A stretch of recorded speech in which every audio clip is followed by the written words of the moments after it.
इस वक्त ऑपरेशन की जो प्रक्रिया है वो शुरू हो चुकी है। वहाँ न्यूरो सर्जन ओटी में उन्हें अंदर ले जाया जा चुका है, रामेश्वर डूडी को, वहाँ ऑपरेशन थिएटर में। और हम आपको बता दें कि neuro surgeon, best neuro surgeons की एक जो टीम है वो गठित की गई है उनकी सर्जरी के लिए, क्योंकि मुख्यमंत्री खुद चाहते हैं कि उन्हें जल्द से जल्द स्वास्थ्य लाभ मिले और उनकी तबीयत को लेकर किसी भी तरह की कोई कोताही ना बरती जाए। इसीलिए एसएमएस के जो बेस्ट डॉक्टर्स हैं, न्यूरो सर्जन हैं, न्यूरो स्पेशलिस्ट हैं, उनकी ये टीम बनाई गई है। डॉक्टर अचल शर्मा एसएमएस अस्पताल के अध्यक्ष, उनकी अध्यक्षता में ये टीम बनाई गई है और डॉक्टर रश्मि कटारिया भी इस टीम में मौजूद है और उनके साथ साथ और भी जो जितने सीनियर डॉक्टर्स हैं उनको लेकर ये टीम बनाई गई है जो उनकी सर्जरी करेंगे। ये न्यूरो सर्जरी की जाएगी। मैसिव ब्रेन स्ट्रोक आया है रामेश्वर डूडी को, जिसके चलते उन्हें आज सुबह अस्पताल में भर्ती कराया गया और अब इस वक्त उनका इलाज जारी है, उनकी सर्जरी शुरू हो चुकी होगी। तो कांग्रेस नेता रामेश्वर डूडी, जिन्हें आज सुबह बीपी की शिकायत के चलते यहाँ मंगलम सिटी हॉस्पिटल में भर्ती कराया गया था, लेकिन चेकअप्स और टेस्ट के बाद में, सिटी स्कैन की रिपोर्ट आने के बाद में ये पता चला डॉक्टर्स को कि ये महज एक हाई बीपी की दिक्कत नहीं बल्कि उन्हें मैसिव ब्रेन स्ट्रोक। सब कुछ ऐसी प्राइमरी चीजें जो भी हमें ध्यान रखनी चाहिए कि हमारे ये न्यूरो सर्जन हैं आप, तो हम आपसे जानना चाहेंगे कि ऐसी कौन सी उपाय हैं जिनके कारण हम इस बीमारी से बच सकते हैं आपके हिसाब से। इस बीमारी से उपाय के लिए tension free, stress free life जिए, अपने बीपी वगैरह को, धड़कन वगैरह को कंट्रोल में रखे, ऐसी फैटी डाइट वगैरह न लेवें जिससे कोलेस्ट्रॉल वगैरह न बढ़े, शुगर वगैरह, शुगर डायबिटीज वगैरह जैसी समस्या हो तो इसका प्रॉपर तरीके से इलाज कराएं। जी, यही इसके बचाव के लिए ठीक रहता है। जी जी डॉक्टर साहब, आपके पास हम एक बार फिर आएंगे, थोड़ी देर आप से इंतजार करवाएंगे। हम आपको बता दें हमारे दर्शकों कि राजाराम मील भी यहाँ डॉक्टर यहाँ पर अस्पताल पहुंच गए हैं, एसएमएस अस्पताल पहुंचे हैं। राजाराम मील रामेश्वर डूडी की जो तबीयत बिगड़ी है उनके हालचाल पूछने, उनके कुशल क्षेम पूछने के लिए यहाँ पर राजाराम मील भी अस्पताल पहुंच चुके हैं। तो हम बात कर रहे थे डॉक्टर साहब से, रामताव मालव जी हैं जो कि वरिष्ठ न्यूरो सर्जन हैं, हम उनसे एक बार फिर जुड़ रहे हैं। जी डॉक्टर साहब, हम आपसे ये भी जानना चाहेंगे कि जिस तरीके से आपने बताया कि ओबेसिटी है, फैटीग है, हम जो खाते हैं वो है, इन सब का असर हमारी तबीयत पे पड़ता है और कोरोना का इससे कोई संबंध नहीं है। तो किसी भी इंसान का जो इम्यून सिस्टम होता है वो स्ट्रांग होना बहुत जरूरी होता है, क्योंकि जिसका इम्यून सिस्टम कमजोर है वो जल्दी इस तरह की बीमारियों की चपेट में आता है। बीमारी कोई इन्फेक्शन से संबंधित नहीं है। ये बीमारी, इसके अंदर ब्लड वेसल्स वीक हो जाती है, उनके अंदर कोलेस्ट्रॉल जैसे प्लग्स जम जाते हैं जिसकी वजह से उनकी नैरोइंग हो जाती है। तो इन्फेक्शन वाली बीमारी नहीं है। इसका संबंध तो स्ट्रेस है, हाइपरटेंशन से, डायबिटीज से, ओबेसिटी से, स्मोकिंग से, अल्कोहल से, इन चीजों से जुड़ा रहता है।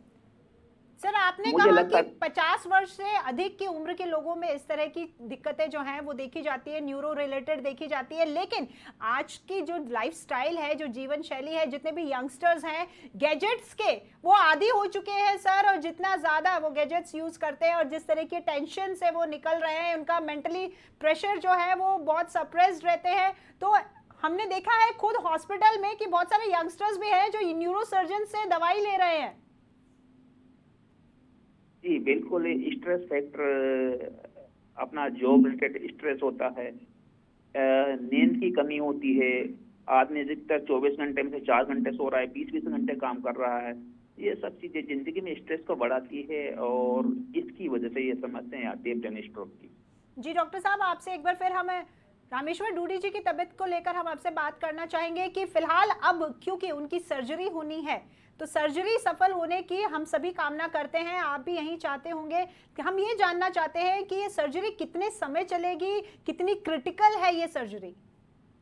ब्रेन की सर्जरी करने वाले जो एक्सपर्ट डॉक्टर हैं वहाँ पे जो सर्जरी कर रहे हैं वो ऑन द स्पॉट क्या सिचुएशन है, कितना बड़ा क्लॉट है, उसके क्या क्या कितनी बड़ी रिस्क है, उसको देखते हुए जो भी निर्णय लेंगे वो उचित रहेगा। मेरा पहले से कर अमूमन देना। कितना समय लगता होगा सर ब्रेन सर्जरी का? हम बस हमारे दर्शकों की भी उत्सुकता होगी, क्योंकि फिलहाल उन ओटी में ले जाया जा चुका है, तो हर कोई ये जानना चाहता है कि कितना समय लग सकता है। ब्रेन सर्जरी, क्रेनियोटोमी जैसे सर्जरी, बड़ी सर्जरी होती है, मिनिमम आप 2 घंटे से 3 घंटे तो मान ही लीजिए, यदि कोई रिस्क नहीं रहा, कोई कॉम्प्लिकेशन नहीं रहा तो। जी अदरवाइज समय का कुछ भरोसा नहीं है कि कितना समय लग जाए वेसल्स को रिपेयर करने में, क्लॉट को निकालने में, ब्लीडिंग को कंट्रोल करने में, तो लग ही ये जाता है। जो अब वेसल्स होती हैं सर, जो वेन्स होती है, वेसल्स होती हैं जिसमें ब्लड सर्कुलेट होता है, तो क्या वहां पे ऑक्सीजन की कमी रहती है जिससे सर्कुलेशन बाधित होता है? क्या क्या दिक्कत रहती है सर, क्या कारण होते हैं? वो ब्लड वेसल्स होती है, जो खून की नलियां होती है, या तो उनके अंदर कोई क्लॉट जम जाता है, या वीक होने की वजह से प्लास्टिक का पाइप वीक वीक होने की वजह से प्रेशर से फट जाता है, वैसे फट जाती है। तो ब्लड के, या तो वो ब्लड के प्रेशर से फट जाती है, जी या ब्लॉकेज हो जाती है।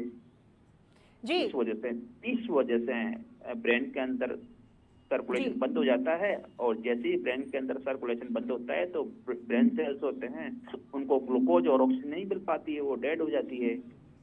और यदि क्लॉट ज्यादा इकट्ठा हो जाए तो वो प्रेशर इफेक्ट भी क्रिएट करने लगता है। तो जी जो दूसरी नॉर्मल सेल्स होती है उनको भी कंप्रेस करता है, ब्रेन एडेमा मतलब ब्रेन स्वेलिंग डेवलप कर देता है। जी जी डॉक्टर साहब, पोस्ट सर्जरी जो रिकवरी पीरियड होता है, जैसा कि हम सभी चाहते हैं कि सर्जरी बिल्कुल सफल हो। जी डॉक्टर जी साहब, जी। आपको 2 मिनट के लिए मैं रोकना चाहूंगी। अभी फिलहाल राजाराम मील जो हैं वो एसएमएस अस्पताल पहुंच गए हैं। ये तस्वीरें आप देख पा रहे हैं अपने टीवी स्क्रीन पर कि राजाराम मील जो जाट नेता है वो यहाँ पर एसएमएस अस्पताल पहुंच गए हैं, और रामेश्वर डूडी के हालचाल जानने के लिए, अभी उनका ऑपरेशन शुरू हो ही चुका होगा, तो वहां पर वे उनकी कुशल क्षेम जानने के लिए वे भी यहाँ अस्पताल में पहुंच गए। एक्सक्लूसिव तस्वीरें आपकी टीवी स्क्रीन पर। जी डॉक्टर साहब, मैं आपसे बात कर रही थी कि पोस्ट सर्जरी जो रिकवरी पीरियड होता है वो कितना इम्पॉर्टेंट होता है, उसकी क्या महत्ता होती है, उसमें किस तरह की देखभाल की आवश्यकता होती है और कितना समय लग जाता है? जी, ऑपरेशन के बाद इनकी कंडीशन कैसी रहती है, इनका जीसी से स्कोर कैसा रहता है, उसके ऊपर डिपेंड करता है कि आगे कितना टाइम लगेगा रिकवरी में।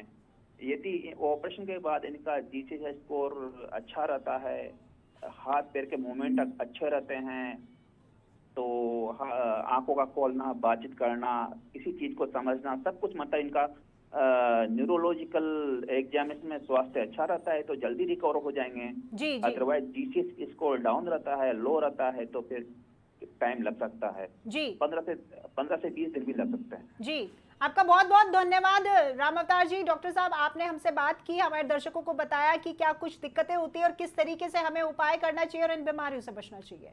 तो अब हम एक बार फिर रुक करेंगे हमारे सहयोगी रमेश कुमावत का, जो कि एसएमएस अस्पताल में उपस्थित हैं और पल पल की खबर अपडेट हमारे साथ साझा कर रहे थे। जी रमेश, आपकी तरफ एक बार फिर से मैं रुक कर रही हूँ। आप वहाँ एसएमएस अस्पताल में मौजूद हैं और जाट नेता राजाराम मील भी वहाँ पर पहुँच चुके हैं।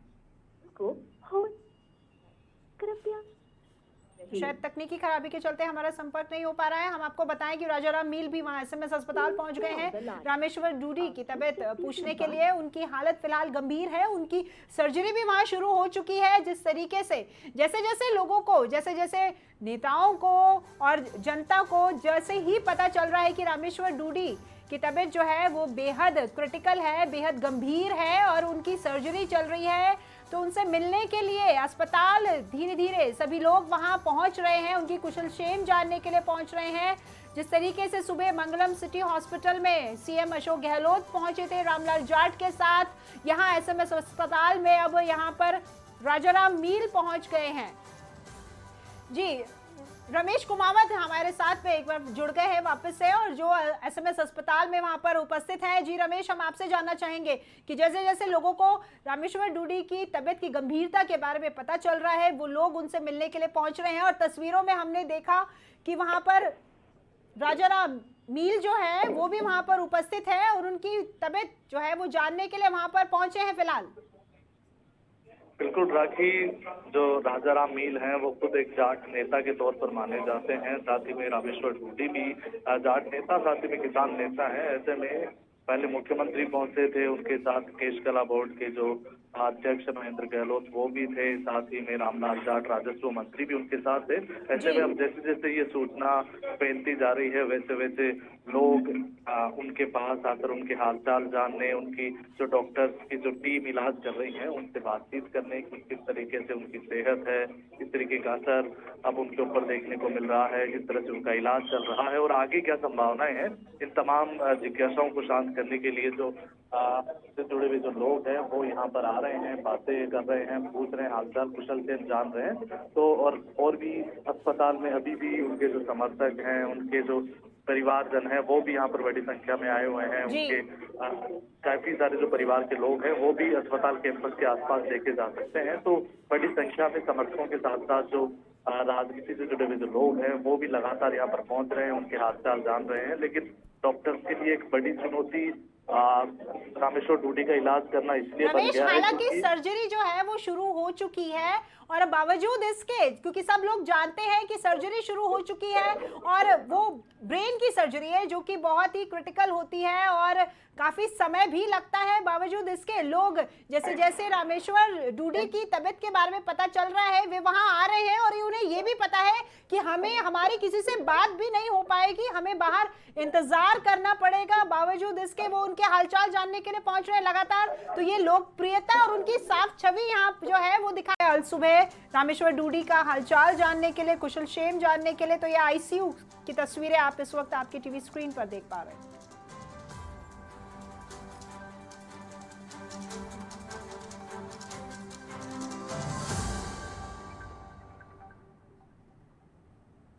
तो आज सुबह से ही गणतंत्र न्यूज आप तक पहुंचा रहा है पल पल की खबर। जी हाँ, रामेश्वर डूडी के स्वास्थ्य से जुड़ी हर खबर, हर पल की खबर आप तक पहुंचाई जा रही है। आपको हम बता दें कि फिलहाल रामेश्वर डूडी जिन्हें सर्जरी की आवश्यकता थी, जिन्हें मैसिव ब्रेन स्ट्रोक आया था, उन्हें एसएमएस अस्पताल में न्यूरो सर्जन ऑपरेशन थिएटर में ओटी में शिफ्ट किया जा चुका है और उनकी सर्जरी भी वहां शुरू की जा चुकी है।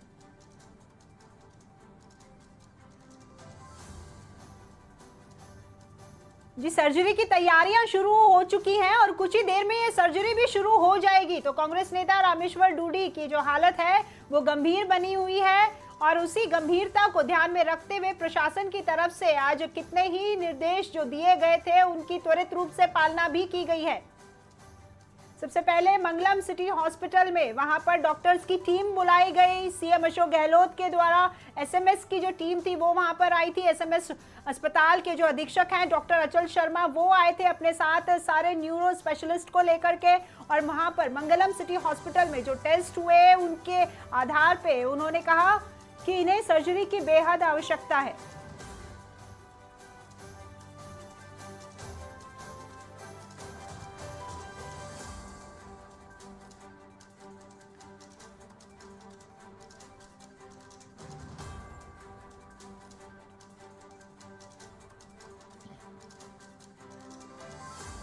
चलिए रामेश्वर डूडी की हालचाल हम जान लेते हैं। उनकी फिलहाल जो स्थिति है, हमारे साथ में न्यूरो सर्जन जो वरिष्ठ न्यूरो सर्जन है राम अवतार मालव जी वो हमारे साथ फोन लाइन पर जुड़ गए हैं। हम उन्हीं से बात करते हैं। जी राम अवतार जी, डॉक्टर साहब हम आपसे जानना चाहेंगे कि फिलहाल रामेश्वर जी जिन्हें कि मैसिव ब्रेन स्ट्रोक हुआ है और उन्हें ओटी में भी शिफ्ट किया जा चुका है, तो इसको लेकर आपके पास क्या कुछ जानकारी है जो आप हमारे साथ साझा करेंगे? नमस्ते। रामेश्वर जी को जो समस्या आई है ब्रेन स्ट्रोक की, ये किस तरह की समस्या आई है इसके ऊपर डिपेंड है। यदि ब्रेन हैमरेज वगैरह हुआ है तो उनका ऑपरेशन करके जो हैमरेज है, क्लोट है, वो निकाला जाएगा। जी तो जी राम अवतार जी, हम आपसे ये भी जानना चाहेंगे, ये तो स्थिति थी रामेश्वर जी की जिस जो आपने हमें बताई, लेकिन अब अगर हम बात करें ये ब्रेन स्ट्रोक, तो ये ब्रेन स्ट्रोक जो है क्या वे ज्यादा टेंशन लेने से, मेंटली सप्रेस्ड होने से आता है? क्या कुछ कारण रहते हैं और इससे बचने के क्या कुछ उपाय हैं, वो भी हमारे दर्शक आपसे जानना चाहेंगे। जी, ये ब्रेन स्ट्रोक की समस्या अधिकतर 50 इयर्स के बाद आती है। जी, एल्कोहलिक वगैरह, स्मोकर या ओबेसिटी, हाइपरटेंशन, डायबिटीज, जिन लोगों को ये समस्या होती है उनमें ये रिस्क ज्यादा रहती है ब्रेन स्ट्रोक की। जी, इसमें दो संभावनाएं बनती है ब्रेन स्ट्रोक में। या तो किसी वेसल्स का ब्लॉकेज हो जाता है, जिससे खून का प्रवाह आगे नहीं हो पाता है, जी या फिर वो खून की नस फट जाती है, जिसके अंदर दिमाग में खून का रिसाव होने से दिमाग का प्रेशर बढ़ जाता है, और दोनों ही कंडीशन में मरीज की जिंदगी को बहुत बड़ा खतरा रहता है। जी डॉक्टर साहब, एक बात और आपसे जानना चाहेंगे कि पोस्ट कोरोना के जो सिम्टम्स हैं उनमें ज्यादातर ये चीजें देखी जा रही है कि जिस तरीके से सभी लोग ये संक्रमण की लहर में आ गए थे और इस बीमारी से जूझने के बाद में अब शरीर के ऊपर काफी जो असर है ये अलग अलग तरीके से देखा जा रहा है, चाहे वो न्यूरो को लेकर हो, चाहे वो कार्डियक को लेकर हो, चाहे लिवर को लेकर हो। जी, मुझे लगता है कि ये कोरोना वायरस की वजह से ऐसा नहीं है। ये समस्या पहले भी थी और हमेशा ही रहती है। ये एज रिलेटेड समस्या है, साथ में कुछ रिस्क फैक्टर भी होते हैं, जैसा मैंने आपको पहले बताया। जी तो मुझे लगता नहीं है कि ये कोरोना की वजह से ही आई है। ये समस्या कोरोना से पहले भी थी और अभी भी है। तो ये समस्या कोरोना के कारण नहीं, आपके हिसाब से आपको ऐसा लगता है कि ये हमेशा से ही थी? तो क्या इसका कारण हमारा आज का जो हमारी जो जीवन शैली है, हमारी जो कार्यशैली है, क्या यही कारण है? बिल्कुल, जीवन शैली का इसके ऊपर बहुत बड़ा प्रभाव है। आजकल की जो स्ट्रेस भरी लाइफ है, या और भी रिस्क फैक्टर जैसे खान पान वगैरह है, ऑयली फूड वगैरह है, स्मोकिंग वगैरह है, अल्कोहल वगैरह है, इस तरह की चीजें इन चीजों को बढ़ाती है। तो डॉक्टर साहब, कुछ ऐसी प्राइमरी चीजें जो भी हमें ध्यान रखनी चाहिए कि हम हमारे ये न्यूरो सर्जन हैं आप, तो हम आपसे जानना चाहेंगे कि ऐसी कौन सी उपाय हैं जिनके कारण हम इस बीमारी से बच सकते हैं आपके हिसाब से? इस बीमारी से उपाय के लिए tension free, stress free life जिए, अपने बीपी वगैरह को, धड़कन वगैरह को कंट्रोल में रखें, ऐसी फैटी डाइट वगैरह न लेवें जिससे कोलेस्ट्रॉल वगैरह न बढ़े, शुगर डायबिटीज वगैरह जैसी समस्या हो तो इसका प्रॉपर तरीके से इलाज कराएं।